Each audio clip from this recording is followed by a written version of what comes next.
Well, students, good afternoon.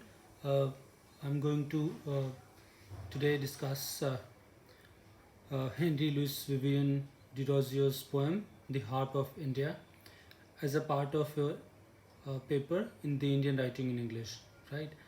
Before I begin with Henry Diderot's poem, The Harp of India, let me quickly tell you that uh, this is one of the first phase poems that have come up.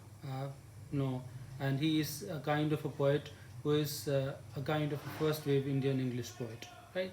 He's a Bengali, and he is an Anglo-Indian writer. Means one of his parents is from Europe and the other is from India, right? So he's an Anglo-Indian, right? A quick brief biographical background of Henry Diderot is necessary because it has a lot of impact on his poetry, right? You know that he died at the age of 22 only. He was a lecturer at the Hindu College, iconic Hindu College in Calcutta, now which is presently known as the Presidency College, right? He has been thrown out of the college because of certain kind of conspiracy that Orthodox Hindu have felt, because he has questioned the Hindu practices of the time, which were very orthodox and conservative, right? So, but he was very much a kind of nationalistic, patriotic person, right? This particular poem is highly nationalistic, right? The other characteristic of this poem is that for the first time, I guess, some Indian poet could have talked about India or Indianization, right? And this poem precisely talks about India as such, right? This is romantic in nature, the poem, and you know that it has like what happens is that if you closely look at the entire Indian freedom struggle, they have romanticized pre-colonial Indian past, right? So this poem is also romanticizing pre-colonial Indian past, right? And the precise aim of this poem is to restore the romantic, the civilizational, the cultural pre-colonial past, right? So let me begin with the poem, right? Why hangest thou lonely on yon withered bough? Unstrung forever must thou there remain. Thy music once was sweet, who hears it now? Right? So the poem uh, is a kind of an allegory, right? It superfluously talks about a kind of harp, which is a musical instrument, right? But it has some kind of allegorical, it has certain kind of symbolic features, right? So the harp becomes kind of synonymous with, the harp becomes metaphor for Indian culture, Indian music, and other kinds of civilizational factors, right? So though he refers to harp, the same things refer to India as a cultural entity, as a cultural artifact, right? Why hangest thou? He questions, looking at a harp which is hanging on a bough, right? And says that you are hanging like a lonely one, right? Nobody, lonely is somebody who nobody cares for, right? Somebody who is completely isolated, right? So he sees a harp which is completely isolated, hanging on a bough, right? So he precisely talks about, this is presently the condition of India during the time of British colonial rule, somewhere in 1920s, right? So he says that India is similarly isolated, right? It's a kind of lonely, right? And it is hanging on a withered bough, a dried bough, right?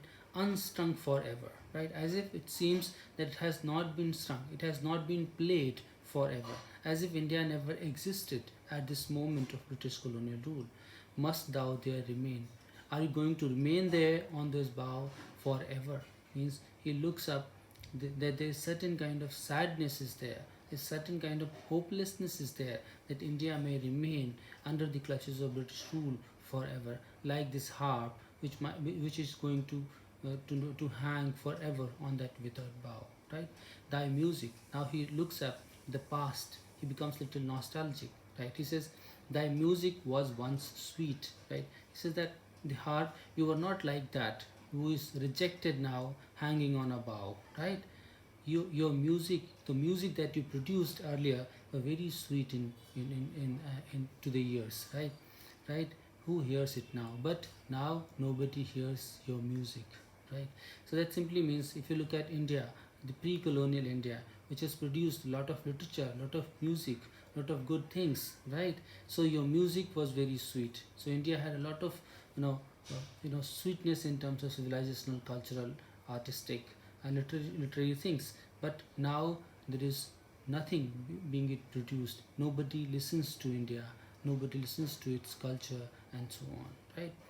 Silence, right? Why doth the breeze sigh over thee in vain? Right? And now the breeze that passes earlier, which might be producing certain kind of music, now it's in vain. It doesn't produce anything, right? So what it simply means that there's a lot of talent in India at that particular moment in colonial India, but that is going in vain. It is not producing any kind of nationalistic literature. It is not producing any kind of good music, etc. Right? Why silence hath bound thee with her fatal chain, right? And you have completely been bound with certain kind of silence, right?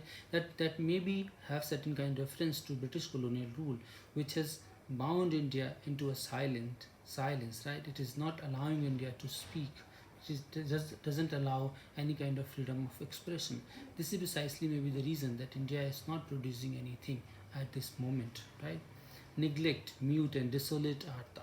Right? These are the metaphors that are being used for harp, which equally apply to India. What are they? Neglected, mute. You have completely been rejected, neglected.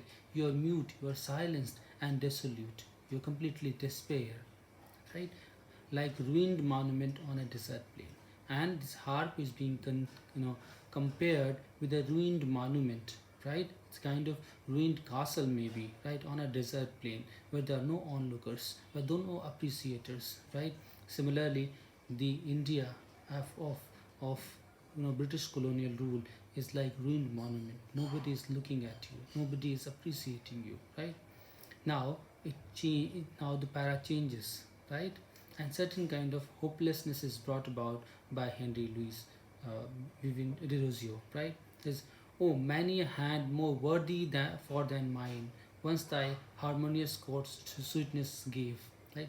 He says that earlier there have been many a hand refers to poets, musicians, and other people, right, who have given more worthy far than mine. These poets have been quite great. They have been quite glorious. They have been quite worthy than I am. Means Henry Derozio, right?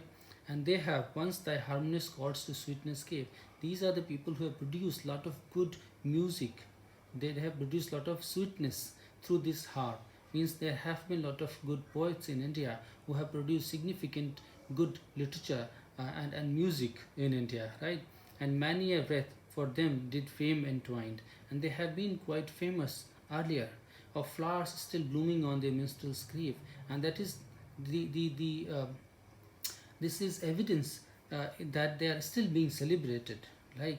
Means the past poets, right, the kind of literature and music that India had produced earlier is being celebrated even today, and that's why you see that flowers still blooming on their grave. That means they are still alive, they are still being celebrated, right?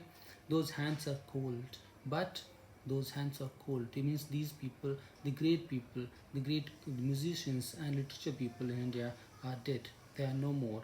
But if thy notes divine, maybe by mortal awakened once again. But there is still hope that some mortal person may again revive the notes. That means they can again play on that harp, right? So he is probably indicating towards himself that he is going to make effort to again play on that harp. Means he is going to make an effort to revive India's past glory of civilizational, cultural, musically, and literature, right?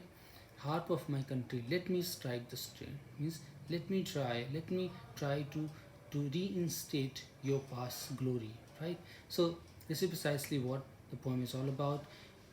Dear students, if you have any doubts, you can just email me, WhatsApp, or use or use any other methods to just let me know.